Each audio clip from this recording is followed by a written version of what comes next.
Sabi ko, Pusit, bro na, Pusit, kape-kape tayo. Pusit na tayo. Pero, ang palaman, honeybee, Pusit na. Palaman yan sa tinapay, honeybee, Pusit. At may kape, Pusit na. Ha. Okay, sa ulit, Pusit. Bira, Pusit. Oh. Yan ako, Pusit na. Ha. Ugaling Pinoy, isaw-saw mo na.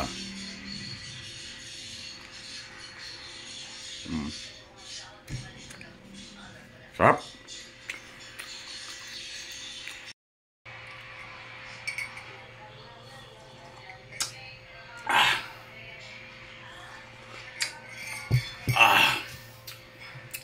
Sarap po sarap. Ang palaman ng nibi. Subukin niyo magpisit. Masarap. Ang hanibi, palaman sa tinapay.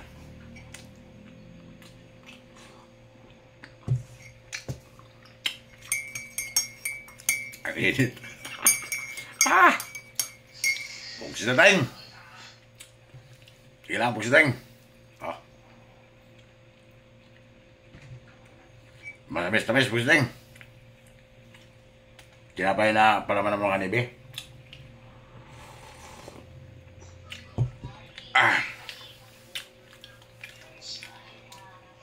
Talagang abot sigmura ang init ng kape Pugsiteng.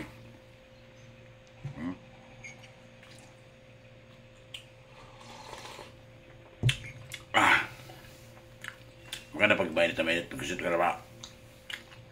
Tanggal yung mga paus-paus mo ba?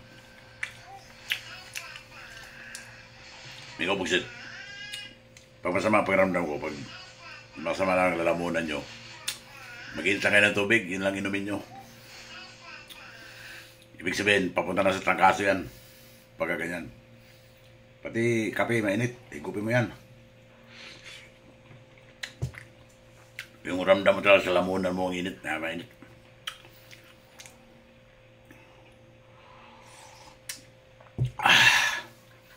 May trangkaso ako may kabugsit. Hindi na ako nag-inom ng mga Bioflow, mga Elaxan. Tubig lang.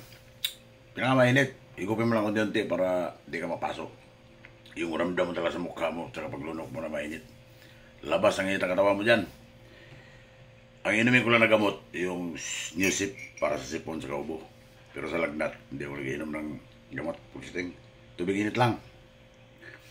Umaga, tanghali, tsaka bago matulog, tsaka pagising sa umaga. Yun ang gagawin nyo. Tapos madaling araw pa naliligo. Kaya kahit natakasa ako mag-visit, biyahe ko ng biyahe, walang uwi-uwi. Yun lang. Sinabi ko yun noon na, sa inyo na, ganyan ang gagawin nyo. Hindi mo yun ang katawan mo kasi papawisan ka, lalabas yung init ng buong katawan mo. Pag nakainom ka ng mainit na tubig, saka katulad ng kape, mainit din ito. Iparamdam mo talaga sa paglunok mo mainit talaga, huwag yung maligam-gam kasi wala parang magkwenta yun. Professor Rat, Professor Teng.